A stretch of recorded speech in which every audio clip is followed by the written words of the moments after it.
Hello students. आज की video उनके लिए है जो क्लास 9 का एग्ज़ाम दे रहे हैं और क्लास 10 में जाने वाले हैं। क्लास 10 में साइंस के लिए एस चांद पब्लिकेशन की लखमीर सिंह और मंजीत कौर बहुत पॉपुलर बुक है। बहुत कम बुक्स मार्केट में ऐसी हैं जिनमें इतने अच्छे से थ्योरी दी गई है जितनी अच्छी थ्योरी इस बुक में दी गई है। जो थ्योरी इस बुक में दी गई है वो बहुत इलेबोरेट है और उसकी लैंग्वेज बहुत ईजी है। इस बुक की लैंग्वेज इतनी ईजी है कि जो स्टूडेंट्स इंग्लिश में वीक हैं वो भी इस बुक को रीड करके इसे समझ सकते हैं। जो डायग्राम्स इस बुक में दी गई हैं वो कलरफुल हैं और डायग्राम्स ड्रा करने में इजी हैं। इसलिए जो स्टूडेंट इंटेलिजेंट हैं उनके लिए ये बुक बहुत ज़्यादा यूज़फुल है। जो स्टूडेंट्स एवरेज हैं उनके लिए भी ये बुक बहुत ज़्यादा यूज़फुल है और जो स्टूडेंट्स वीक हैं उनके लिए भी ये बुक बहुत ज़्यादा यूज़फुल है। जब इंटेलिजेंट स्टूडेंट क्लास में कंसेप्ट क्लियर करने के बाद या फिर ट्यूशन में कंसेप्ट क्लियर करने के बाद इस बुक को रीड करते हैं तो उनको इस बुक में बहुत ज़्यादा कुछ ऐसा मिल जाएगा जो उन्होंने क्लास में या ट्यूशन में नहीं पढ़ा होगा। कहने का मतलब ये है कि ये बुक बहुत ज़्यादा कम्प्रिहेंसिव है और इस बुक में हर एक टॉपिक के डिफरेंट एस्पेक्ट को कवर किया गया है। जब एवरेज स्टूडेंट इस बुक को रीड करते हैं तो उनके फंडामेंटल क्लियर होते हैं और कंसेप्ट बिल्ड होते हैं और धीरे धीरे उनकी साइंस स्ट्रांग हो जाती है। जब मैं पढ़ा करता था तब मुझे साइंस डिफ़िकल्ट लगा करती थी, लेकिन जब मैंने इस बुक को रीड किया तो मेरे फंडामेंटल क्लियर हुए और धीरे धीरे साइंस मेरा फेवरेट सब्जेक्ट बन गया। जब वीक स्टूडेंट इस बुक से रीड करते हैं उनको बहुत बेनिफिट होता है। वीक स्टूडेंट्स को साइंस टफ लगती है। साइंस उन्हें टफ इसलिए लगती है क्योंकि उन्हें साइंस समझ नहीं आती।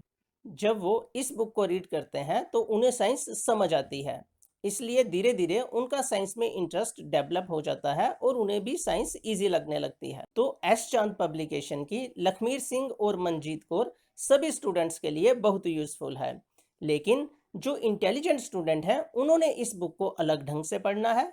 जो एवरेज स्टूडेंट हैं उन्होंने इस बुक को अलग ढंग से पढ़ना है और जो वीक स्टूडेंट हैं उन्होंने इस बुक को अलग ढंग से पढ़ना है। इन सभी स्टूडेंट्स ने इस बुक को किस ढंग से पढ़ना है ये मैं आज की वीडियो में बताऊंगा। अगर आपने इस बुक को उस ढंग से पढ़ा जो मैं आपको बताऊंगा तो आपको ज़्यादा बेनिफिट होगा। एस चांद पब्लिकेशन की जो साइंस 10th क्लास के लिए है उसके 3 पार्ट्स हैं, यानी कि फिजिक्स, केमिस्ट्री और बायोलॉजी की सेपरेट बुक्स हैं और हर एक बुक काफ़ी मोटी है। इसलिए सभी स्टूडेंट्स के लिए ये पॉसिबल नहीं है कि वो इन बुक्स को कंप्लीट कर सकें। जो इंटेलिजेंट स्टूडेंट है और जिनकी रीडिंग स्पीड ज़्यादा है वो इस बुक को पेज बाय पेज कंप्लीट कर सकते हैं और उन्हें ऐसा करना भी चाहिए। अगर वो स्टूडेंट इस बुक को पेज बाय पेज पढ़ते हैं तो उनका नॉलेज बहुत ज़्यादा डेवलप होगा और टीचर भी उनके नॉलेज का लोहा मानेंगे। जब आप फिज़िक्स पढ़ें तो फिज़िक्स के हर एक पेज पर आपको कुछ ऐसी लाइंस मिल जाएंगी जो पूरे पेज का सम एंड सबस्टेंस आपको बताएंगी। आपने उन लाइंस को अंडरलाइन कर लेना है।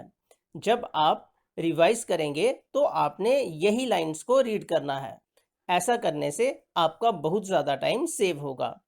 फिजिक्स में जब आप कोई ऐसा टॉपिक रीड करते हैं जिसमें न्यूमेरिकल है तो आपने उन न्यूमेरिकल्स के फार्मूलास एक सेपरेट नोटबुक पर लिख लेने हैं। किन कंडीशन में वो फार्मूला अप्लाई होता है ये भी आपने लिख लेना है। अगर आप ऐसा करोगे तो बाद में न्यूमेरिकल सॉल्व करने में आपको बहुत बेनिफिट होगा और न्यूमेरिकल सॉल्व करते समय आप इस कंफ्यूजन में नहीं पड़ोगे कि यहाँ पर कौन सा फार्मूला अप्लाई होगा। जब आप बायोलॉजी पोर्शन पढ़ेंगे तो बायोलॉजी में भी हर एक पेज में और हर एक टॉपिक में आपको कुछ ऐसी लाइंस मिलेंगी जो पूरे टॉपिक या पूरे पेज का सम एंड सबस्टेंस होंगी। आपने ऐसी लाइंस को अंडरलाइन कर लेना है और जब आप रिवाइज करोगे तो आपने सिर्फ इन्हीं लाइंस को रीड करना है। ऐसा करने से आपका बहुत ज़्यादा टाइम सेव होगा। बायोलॉजी में जो टॉपिक ऐसे हैं जिनमें डायग्राम्स हैं, आपने उन टॉपिक की डायग्राम्स भी ड्रा करनी है, अच्छे से डायग्राम ड्रा करनी है और उसे प्रॉपर लेबलिंग भी करनी है। जब आप रिवाइज करेंगे तो आपने इस डायग्राम को ही रिवाइज करना है। डायग्राम्स कम टाइम में बहुत ज़्यादा इन्फॉर्मेशन कन्वे करती हैं, इसलिए आपका बहुत ज़्यादा टाइम सेव होगा। रिवीजन करते समय आपने डायग्राम देखनी है और उस टॉपिक को अपने माइंड में रिवाइज करना है। अगर आपको लगा कि इस पूरे टॉपिक के किसी पर्टिकुलर एरिया में आप कुछ भूल गए, तो आप उस पर्टिकुलर एरिया को रिवाइज कर सकते हैं। ऐसा करने से आपका बहुत ज़्यादा टाइम सेव होगा। अब हम बात केमिस्ट्री पोर्शन की करते हैं। केमिस्ट्री वैसे तो बहुत इजी होता है, लेकिन अगर हम केमिस्ट्री की एक्टिविटीज़ परफॉर्म करें तो हमें केमिस्ट्री याद नहीं करनी पड़ेगी, केमिस्ट्री हमें खुद ब खुद याद हो जाएगी। केमिस्ट्री में कुछ रिएक्शंस होती हैं, आप इन रिएक्शंस की एक्टिविटी परफॉर्म करें। मैं आपको एग्जांपल देता हूं। अगर आप एक टेस्ट ट्यूब में कॉपर सल्फेट सॉल्यूशन लें तो आप देखेंगे कि कॉपर सल्फेट सॉल्यूशन का कलर ब्लू होता है। आप इस सॉल्यूशन में एक लोहे का कील डाल दें। जब नेक्स्ट डे आप देखेंगे तो इस सॉल्यूशन का कलर ब्लू नहीं होगा। अगर कलर ब्लू नहीं है तो ये कॉपर सल्फेट सॉल्यूशन नहीं है, क्योंकि कॉपर सल्फेट सॉल्यूशन तो ब्लू होती है। अब ये सॉल्यूशन आयरन सल्फेट बन गई है और सॉल्यूशन में जो कॉपर था वो आयरन नेल के ऊपर डिपॉजिट हो गया है। इसका मतलब ये है कि आयरन ने कॉपर सल्फेट सॉल्यूशन में से कॉपर को निकाल दिया है और खुद उसकी जगह ले ली है। ऐसी रिएक्शंस को हम डिस्प्लेसमेंट रिएक्शन कहते हैं। जब आप इस एक्टिविटी को परफॉर्म करोगे तो आपको क्लियर हो जाएगा डिस्प्लेसमेंट रिएक्शन क्या होती है और उसकी एक एग्जाम्पल भी याद हो जाएगी। एस चांद बुक में डिस्प्लेसमेंट रिएक्शन की बहुत सी एग्जाम्पल दी गई हैं। आपने याद तो सभी रिएक्शंस करनी है, लेकिन कम से कम एक रिएक्शन को परफॉर्म भी करना है।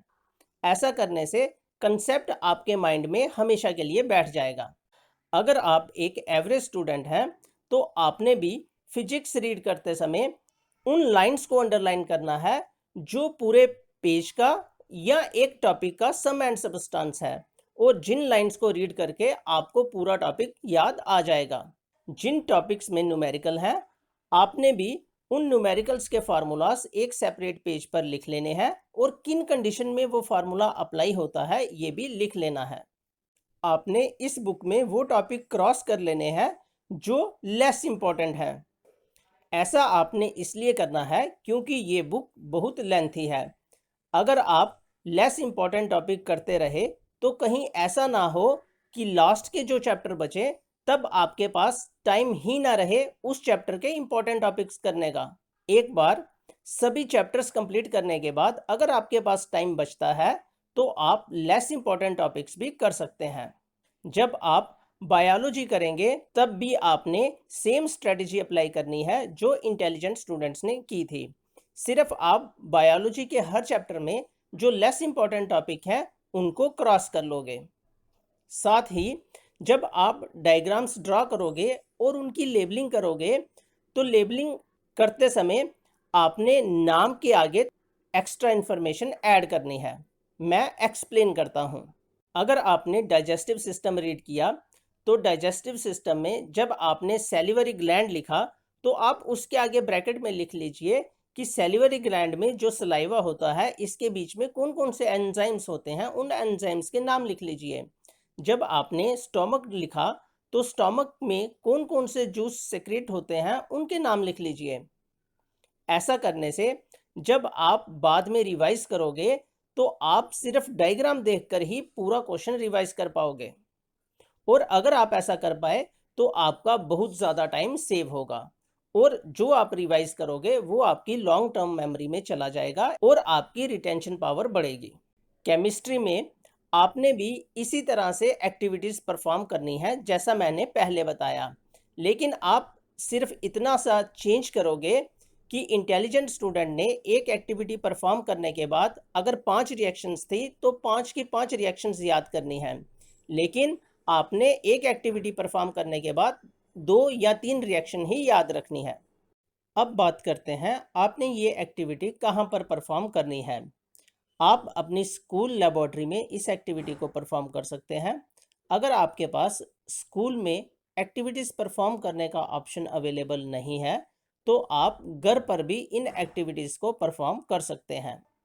इन एक्टिविटीज़ को परफॉर्म करने के लिए जो अपरेटस आपको चाहिए और जो केमिकल्स चाहिए वो किट मार्केट में अवेलेबल है। मैं उसका लिंक डिस्क्रिप्शन में दे दूंगा, आप वहां से भी परचेज कर सकते हैं। जो वीक स्टूडेंट हैं उन्हें भी ये बुक रीड करके बहुत बेनिफिट होगा। जो वीक स्टूडेंट होते हैं जनरली उनकी रीडिंग स्पीड कम होती है, इसलिए वो बहुत ज़्यादा पेजेस रीड नहीं कर पाते। इसलिए आपने इस बुक में हर एक चैप्टर में जो इम्पोर्टेंट टॉपिक हैं उनको मार्क कर लेना है और उन्हीं टॉपिक को आपने रीड करना है। इस बुक की लैंग्वेज बहुत इजी है, इसलिए अगर आपकी इंग्लिश वीक है तो भी जब आप इस बुक को रीड करोगे तो आपको सब समझ आएगा, और जब समझ आएगा तो आपके कंसेप्ट क्लियर होंगे और आपका फंडामेंटल बन जाएगा। इसलिए धीरे धीरे आपका कॉन्फिडेंस और इंटरेस्ट साइंस में डेवलप हो जाएगा। जो स्ट्रेटेजी मैंने एवरेज स्टूडेंट के लिए बताई, आपने भी वही स्ट्रेटेजी फॉलो करनी है, सिर्फ कुछ चेंजेस करनी है।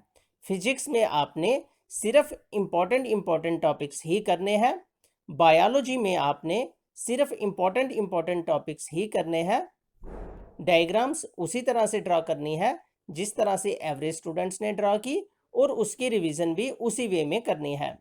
केमिस्ट्री में एक एक्टिविटी परफॉर्म करने के बाद आप जो उसके एग्जाम्पल्स हैं वो 1 या 2 ही याद रखो। जब आपका सिलेबस कंप्लीट हो जाता है और आपके पास टाइम बच जाता है तो आप तीसरी या चौथी एग्जाम्पल भी याद कर सकते हो। ये डिपेंड करेगा कि आपका कितना इंटरेस्ट डेवलप हुआ और आपके कितने कंसेप्ट क्लियर हुए। मैंने ऐसे स्टूडेंट भी देखे हैं जो कंसेप्ट क्लियर होने के बाद पूरी की पूरी बुक रीड कर जाते हैं और समझ भी लेते हैं। जो स्टूडेंट एस चांद पब्लिकेशन की लखमीर सिंह एंड मंजीत कौर को परचेज करना चाहते हैं उनके लिए मैं बाय लिंक डिस्क्रिप्शन में दे दूंगा। Thank you.